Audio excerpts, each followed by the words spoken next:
ఆదాయానికి మించి ఆస్తుల కేసులో అరెస్ట్ అయిన సిసిఎస్ ఏసీపీ ఉమామహేశ్వరరావును కాసేపట్లో కోర్టులో హాజరుపరచనున్నారు. ఉమామహేశ్వరరావుకు సంబంధించి తెలుగు రాష్ట్రాల్లో మొత్తం 17 ఆస్తులను గుర్తించిన అధికారులు వాటి విలువ బహిరంగ మార్కెట్లో 3 కోట్ల రూపాయలు ఉంటుందని అంచనా వేస్తున్నారు. ఘట్కేసర్లో 5 ప్లాట్లు, శామీర్పేటలో విల్లా, కూకట్పల్లి, అశోక్ నగర్, చోడవరంలో మరిన్ని ఆస్తులు గుర్తించారు. 38 లక్షల నగదు, 60 తులాల బంగారం, పెద్ద మొత్తంలో వెండి సీజ్ చేశారు. బ్యాంకుల్లో 2 లాకర్లు ఉన్నట్లు వివరించారు. ఉమామహేశ్వరరావును రేపు కోర్టులో ప్రవేశపెట్టనున్నారు. దీనికి సంబంధించిన పూర్తి డీటెయిల్స్ మా ప్రతినిధి సుష్మిత లైవ్ ద్వారా అందిస్తారు. సుష్మిత,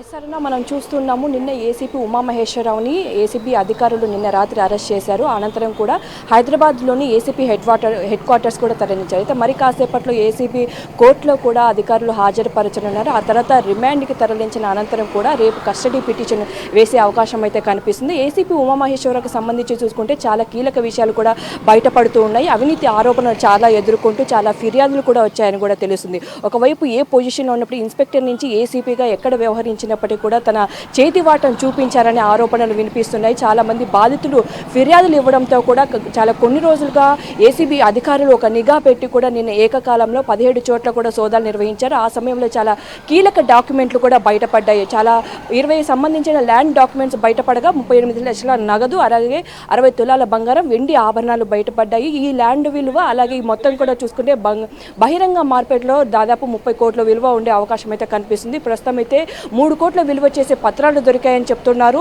శామీర్పేటలో అలాగే ఘట్కేసర్లో కూడా 5 ప్రాపర్టీలు, ఒక విల్లాని కూడా అతను చాలా కొన్నారని కూడా చెప్తున్నారు. అయితే ఈ అవినీతి ఆరోపణల ద్వారా అతను సంపాదించిందంతా కూడా పూర్తిగా తన అత్తామామల ఇళ్లలో కూడా డబ్బును సంపాదించి అక్కడ పెట్టారనే ఆరోపణలు వినిపిస్తున్నాయి. అయితే ఈ నేపథ్యంలో ఉమామహేశ్వరరావు ఇంట్లోనే కాకుండా తన కూతురు, అత్తామామ, తన కోడల ఇళ్లలో కూడా సోదాలు నిర్వహించినట్టు కూడా తెలుస్తుంది. పూర్తిగా 2 తెలుగు రాష్ట్రాల్లో 20 కీలక పత్రాలు కూడా స్వాధీనం చేసుకున్నారు. అలాగే కొన్ని లావాదేవీలు కూడా గుర్తించినట్టుగా తెలిసింది. లావాదేవీల్లో కొందరి పేర్లు బయటకు వస్తున్నాయి. మరి ఆ పేర్లు ఎవరు, వారి గురించి కూడా కీలక విచారణ చేసే అవకాశం అయితే కనిపిస్తుంది. ఈ నేపథ్యంలో కూడా ఒకవైపు రియల్టర్ దందా కేసులో కూడా చాలా అవినీతి ఆరోపణలు ఎదుర్కొంటున్న నేపథ్యంలో ఆ రియల్ దందా చేసిన సమయంలో చాలా ముడుపులు అందుకున్నారని కూడా ఒక సమాచారం అందుతుంది. అలాగే 3 సార్లు సస్పెండ్ అయినప్పటికీ కూడా అతని తీరు మారకపోవడంతో కూడా చాలా వరకు సిసిఎస్లో డిటెక్టివ్ టీంలో కూడా అతన్ని ఉంచారు. ఆ తర్వాత కూడా సాహితీ ఇన్ఫ్రా కేసులో అతను చాలా ముడుపులు అందుకున్నారు ఓనర్ నుంచి కూడా అని చెప్పి ఆరోపణలు వినిపిస్తున్న నేపథ్యంలో కూడా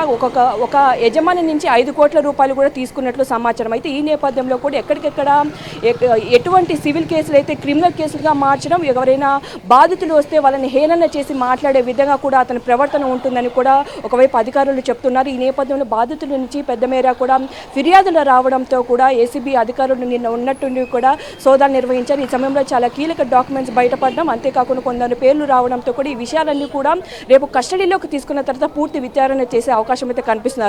సుష్మిత, ఇక్కడ తెలంగాణతో పాటు ఏపీలో కూడా ఉమామహేశ్వరరావుకి ఆస్తులు ఉన్నట్లు గుర్తించారు. అదేవిధంగా బ్యాంకు లాకర్స్ కి సంబంధించి కూడా 2 ఉన్నట్లు గుర్తించారు కదా. సో వాటిని కూడా స్వాధీనం చేసుకునే అవకాశం ఉందా?